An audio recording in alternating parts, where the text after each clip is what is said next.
Marshawn Powers here with my guy Derek Dimit. A long day of high school football today. We just capped off the Northeast Ohio versus America Classic. All Ohio teams won today, Derek. It started yesterday with a dominant game by the Massillon Tigers. They knocked off the Valdosta Wildcats, the all-time winningest team. Then it led over to today. We started with the best team in Ohio, in my opinion, the St. Ed's Eagles, who, the trenches, man. You had the Armstrong twins, Devontae and Deontay, and then you had, he's gonna kill me, I forget his last name. But he's the guy that's going to Michigan commit. Yeah. I'm sorry if I forgot your name off the top of my head. I'm tired. It's 11 o'clock. Exactly. So. But, you know, they get what I'm saying. It was just a trench day, man. You had three guys who are 6'6" and above, who just pushed around Center Grove like they were just rag dolls. What did you see today? Yeah, we talked to them after the game, and they pretty much said the game plan was come out, punch them in the face, so to speak, you know, let them know that they were there to assert themselves. They did that. Center Grove tucked their tail between their legs and made their way back to Indiana. First of all, shout out to Center Grove. They played with a lot of heart. They played physical. They did not lay down. Their quarterback, number 15, very, very mobile quarterback, didn't get a chance to show his arm off today because that Eagles defense, they wrapped up and they tackled everything allowed. Everything allowed. Now we move on to the next game. Yeah, the next game was Hoban. They faced off against Frederick Douglass out of Kentucky, and pretty much from the get-go, it was Hoban, and they didn't let off the gas the whole game. Complete domination. I mean, they had three different guys scored a rushing touchdown, if I'm not mistaken. I believe, yeah, someone. 3 different guys scored rushing touchdown. The defense was just phenomenal. Only allowed 1 touchdown the entire game.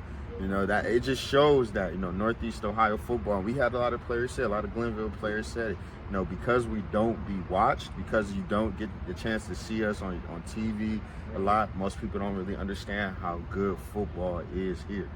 Yeah, definitely. The teams that came in were highly touted. They are all state champions in their states last year, and Ohio came out to play and smacked them all in the mouth. Yep. You know, Center Grove won 4 straight state championships. Yeah. You know how crazy that is to win 4 straight state championships, come into Ohio, play the best team in Ohio, and get smacked in the mouth like that. It just shows you. I have a lot of friends who I talk to a lot, man, and we always argue. We talk about Mississippi, we talk about Georgia, we talk about what else we talk about? We talk about Louisiana and all of those things, and they still can't beat us. They still can't mess with us.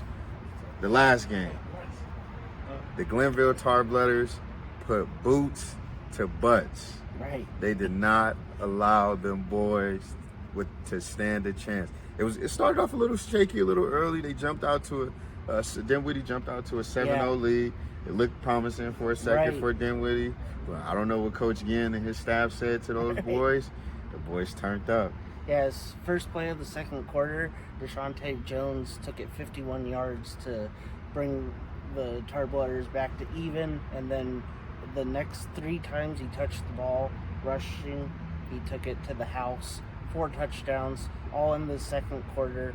He didn't even play a snap in the second half and still ended up with over 130 yards. Exactly. So, Ruel Tomlinson, if I'm not mistaken, I think he went 6 for 7 for over 180 yards. Sorry, there's a fly. He went 6 for 7 for 180 yards in the first half.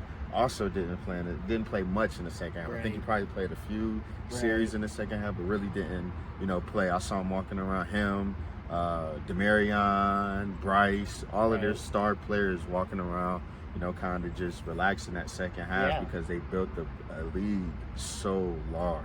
Yeah, this was a showcase game, and it kind of looked like an NFL preseason game because Coach Ginn had his starters over here on the bench dancing to the music and enjoying themselves, and they earned it with that big second quarter. Let me ask you this, man. We both cover football. You're at the heart of it in this Canton area. Man, just talk about, you know, basically we went 4-0 against teams outside of Ohio. How big is this for us? I think it's huge. I spoke with another media member, and I said this is a great event, but with the way Ohio took care of the teams that they played, it's maybe hard to get some teams from Texas, Florida, these other states that pride themselves on football. Are they going to put their money where their mouth is and come up north here and face off with us here? Yeah. Absolutely. For Marshawn Powers, I'm Derek Dimit. Derek, why don't you tell everybody where you're going to be next week or in the near future? It's all up in the air at this point.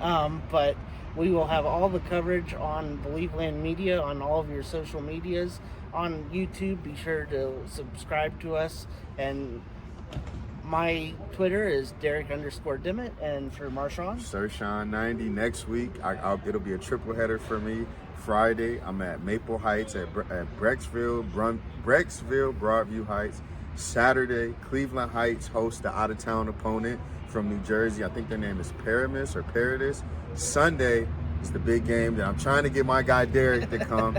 Next Sunday, Our Lady of Good Counsel from Olney, Maryland, from the DMV area, comes to Cleveland, and they face Eds. We're looking forward to it. Look out for us. We'll have more coverage for you next week. Good night. Good night.